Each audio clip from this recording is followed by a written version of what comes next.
તો આજે આપણે એક ખૂબ જ રસપ્રદ વિષય પર વાત કરવાના છીએ, જીવન વિજ્ઞાન. હવે આ કોઈ રોકેટ સાયન્સ નથી, પણ એનાથી કમ પણ નથી. આ તો છે આપણા પોતાના અસ્તિત્વને સમજવાનું વિજ્ઞાન. જુઓ, જીવનમાં પરિસ્થિતિઓ તો આવતી જતી રહેવાની, બરાબર? પણ આ જીવન વિજ્ઞાન આપણને એ કળા શીખવે છે કે ગમે તેવી પરિસ્થિતિ હોય એમાં ટકી કેવી રીતે રહેવું, અને માત્ર ટકવું જ નહીં, પણ શાંતિથી કેવી રીતે રહેવું. વિચારો તો, જ્યારે પણ આપણે ખુશ થવું હોય, આપણે ક્યાં ભાગીએ છીએ? મોટા ભાગે તો બહાર જ નહીં. સારી ગાડી, મોટો બંગલો, નવા કપડાં, બસ આપણે ખુશીને બહારની વસ્તુઓમાં, લોકોમાં, સંજોગોમાં જ શોધ્યા કરીએ છીએ. પણ શું ખરેખર ખુશી ત્યાં મળે છે? શું આ સાચો રસ્તો છે? આ આખી વાતને સમજવા માટે એક બહુ જ સરસ વાર્તા છે. ચાલો એ સાંભળીએ. એક મોટા સંત, એક ગુરુ, એક શેઠના 7 માળના ભવ્ય મહેલમાં રોકાયા હતા અને અચાનક ધરતી ધ્રુજવા લાગી. જોરદાર ભૂકંપ આવ્યો. શેઠ, એના નોકરો, પરિવારના લોકો બધા જ ગભરાઈને જીવ બચાવવા મહેલની બહાર દોડ્યા. પણ પેલો ગુરુ, એ તો શાંતિથી પોતાની જગ્યા જ બેઠા રહ્યા. ભૂકંપ શાંત થયો, શેઠ પાછા આવ્યા અને જોયું તો ગુરુ તો ત્યાં જ છે. શેઠે પૂછ્યું, ગુરુજી, તમે કેમ ભાગ્યા નહીં? ત્યારે ગુરુએ જે જવાબ આપ્યો એ જ આખી વાતનો સાર છે. એમણે કહ્યું, અરે, હું પણ ભાગ્યો, બસ ફરક એટલો જ કે તમે બધા બહારની તરફ ભાગ્યા અને હું અંદરની તરફ ભાગ્યો. જો, આ જ છે ફરક, બહારની અંધાધૂંધી અને અંદરની શાંતિ.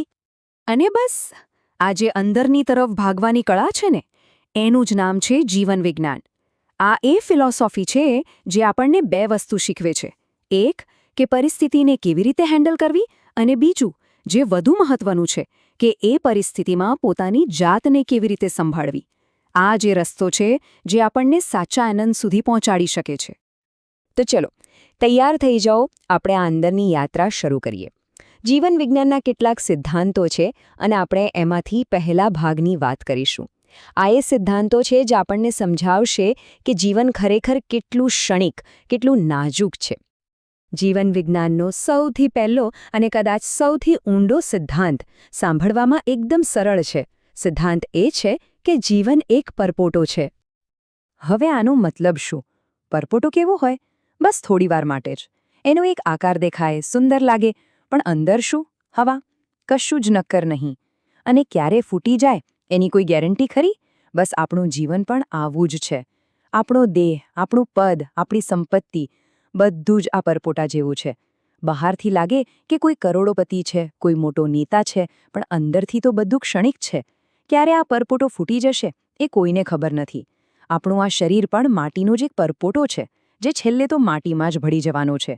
આ વાત જો સમજાઈ જાય તો જીવન જીવવાની રીત જ બદલાઈ જાય, ખરું ને? ચાલો, હવે બીજા સિદ્ધાંત પર આવીએ. આ સિદ્ધાંત કહે છે કે જીવન એક પરિચય છે. મતલબ કે આ જીવનમાં આપણે કેટલાય લોકો સાથે મળીએ છીએ, કેટલી વસ્તુઓ ભેગી કરીએ છીએ, પણ આ બધું માત્ર એક પરિચય જ છે, એક મુલાકાત. આ બધા સાથે આપણે જોડાઈ નથી જવાનું, એમાં આસક્ત નથી થઈ જવાનું, બસ એમાંથી પસાર થવાનું છે. આને પણ એક વાર્તાથી સમજીએ. એક રાજાએ એક ગુરુને સોના, ચાંદી, હીરા મોતી બધું જ ભેટમાં આપ્યું. ગુરુએ બધું જ સ્વીકારી લીધું. રાજાને થયું કે આ કેવા સંત! પણ બીજા દિવસે સવારે ગુરુ બધું જ ત્યાંનું ત્યાં મૂકીને ચાલવા લાગ્યા. રાજાને તો નવાઈ લાગી. એણે પૂછ્યું, તમે આ બધું છોડીને જઈ રહ્યા છો? ત્યારે ગુરુએ જે કહ્યું એ બહુ મહત્વનું છે. એમણે કહ્યું, રાજન, ફરક છે. મારી પાસે બધું હતું, પણ એ ફક્ત મારી પાસે હતું. એ મારા અંદરમાં નહોતું વસ્યું.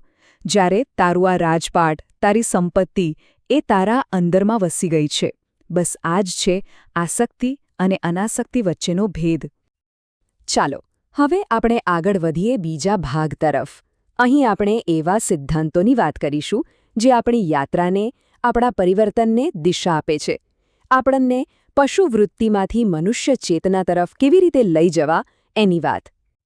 જીવન વિજ્ઞાનનો ત્રીજો સિદ્ધાંત કહે છે, જીવન પુનરાવર્તન નથી, પરિવર્તન છે. હવે આનો મતલબ શું? જુઓ, ખાવું, પીવું, ભેગું કરવું, પોતાનો જીવ બચાવવો, આ બધું તો પશુઓ પણ કરે છે. એમાં ને આપણામાં ફરક શું? એક કીડી સાકરનો દાણો ભેગો કરે છે અને આપણે કરોડો રૂપિયા ભેગા કરીએ છીએ. કામ તો એ જ છે, ખાલી સ્કેલ બદલાયો છે. તો શું આપણો જન્મ ફક્ત આ જ પુનરાવર્તન માટે થયો છે? ના, માનવ જીવન પરિવર્તન માટે છે. આપણી જાતને બદલવા માટે, આપણા વિચારોને વિકસાવવા માટે અને એક સભાન જીવન જીવવા માટે છે. આગળનો સિદ્ધાંત તો બહુ જ રસપ્રદ છે. એ કહે છે કે જીવન એક પરીક્ષા છે. એક શિષ્યએ ગુરુને પૂછ્યું કે જ્ઞાન ક્યાંથી મળે, તો ગુરુએ એને અલગ અલગ જગ્યાએ મોકલ્યો. પહેલાં મોકલ્યો જુગારના અડ્ડા પર, એ સમજવા કે હાર જીત તો ખાલી એક ભ્રમ છે. પછી મોકલ્યો સ્મશાનમાં, એ જોવા કે દુનિયાની દોડધામનો અંત ક્યાં છે. પછી નદી કિનારે મોકલ્યો. ત્યાં એણે જોયું કે બધું જ સતત વહેતું રહે છે, કશું સ્થિર નથી. પછી પહાડની ટોચ પર, જ્યાંથી બધું નાનું દેખાય અને અલિપ્તતાનો ભાવ જાગે. ધરતી પાસેથી એણે સ્વીકારભાવ શીખ્યો અને આકાશ પાસેથી સ્થિરતા. આપણું જીવન પણ બસ આવી જ એક પરીક્ષા છે, જ્યાં દરેક અનુભવ આપણને કંઈક શીખવે છે. અને હા, જીવન માત્ર પરીક્ષા જ નથી, એ એક પડાવ પણ છે. મતલબ કે એક ટેમ્પરરી સ્ટોપ. આપણે અહીં કાયમ માટે નથી. અને સાથે સાથે જીવન એક પ્રયોગશાળા પણ છે. જે કંઈ પણ આપણે શીખીએ છીએ, જે જ્ઞાન મેળવીએ છીએ, એને અહીં અમલમાં મૂકવાનો મોકો મળે છે, આપણી જાત પર પ્રયોગ કરવાનો મોકો. અને હવે આપણે આ સફરના અંતિમ અને સૌથી ઊંડા ભાગમાં પ્રવેશી રહ્યા છીએ. અહીં આપણે એ સિદ્ધાંતોની વાત કરીશું જે આપણને આપણા સાચા સ્વરૂપ, આપણા અસ્તિત્વના મૂળભૂત સત્યની ઓળખ કરાવશે. 7મો સિદ્ધાંત. આ તો એક કવિતા જેવું છે. એ કહે છે કે જીવન એક પત્ર છે. અને સૌથી મજાની વાત શું છે ખબર છે? આ પત્રના લેખક પણ આપણે પોતે જ છીએ અને એને વાંચવાવાળા પણ આપણે પોતે જ છીએ. આ વાત એક કારીગરની વાર્તાથી વધુ સારી રીતે સમજાશે. એક કારીગરે 45 વર્ષ રાજાની સેવા કરી. હવે એને નિવૃત્ત થવું હતું. રાજાએ કહ્યું, ભલે, પણ જતા પહેલાં મારા માટે એક છેલ્લો શાનદાર મહેલ બનાવી દે. કારીગરનું મન તો હવે કામમાં નહોતું. એણે ઉતાવળમાં ખરાબ માલસામાન વાપરીને જેમ તેમ કરીને મહેલ ઊભો કરી દીધો. પછી એ રાજા પાસે ગયો અને મહેલની ચાવીઓ આપી. રાજાએ ચાવીઓ લીધી અને પાછી કારીગરના હાથમાં મૂકી દીધી. રાજાએ કહ્યું, આ મહેલ મેં તારા માટે બનાવડાવ્યો છે. આ મારી તરફથી તને ભેટ છે. હવે વિચારો એ કારીગરની હાલત. આખી જિંદગી બીજા માટે સારા ઘર બનાવ્યા અને પોતાના માટે એક ખામીવાળું ઘર. બસ, આપણું જીવન પણ આવું જ છે. આપણે જે કંઈ કરીએ છીએ એ આપણા પોતાના માટે જ કરીએ છીએ. જેવું જીવન આપણે બનાવીશું એવા જ ઘરમાં આપણે રહેવું પડશે. આગળનો 8મો સિદ્ધાંત વાત કરે છે પાત્રતાની, એટલે કે યોગ્યતાની, લાયકાતની. આપણે જીવન પાસેથી ઘણું બધું માંગીએ છીએ, પણ સવાલ એ છે કે શું આપણે મેળવવા માટે યોગ્ય પાત્ર બન્યા છીએ? આપણું વાસણ તૈયાર છે એને ઝીલવા માટે? એક શિષ્યને ખબર પડી કે ગુરુ પાસે પારસમણી છે, એ પથ્થર જે લોખંડને સોનું બનાવી દે. પણ એણે જોયું તો એ પારસમણી તો એક ચીંથરામાં વીંટળાયેલો પડ્યો હતો. ગુરુએ સમજાવ્યું, દીકરા, આ પારસમણી છે તો દિવ્ય, પણ જ્યાં સુધી એની પર આ અહંકારના છીંથરા વીંટળાયેલા છે ત્યાં સુધી એ પોતાનો જાદુ બતાવી શકતો નથી.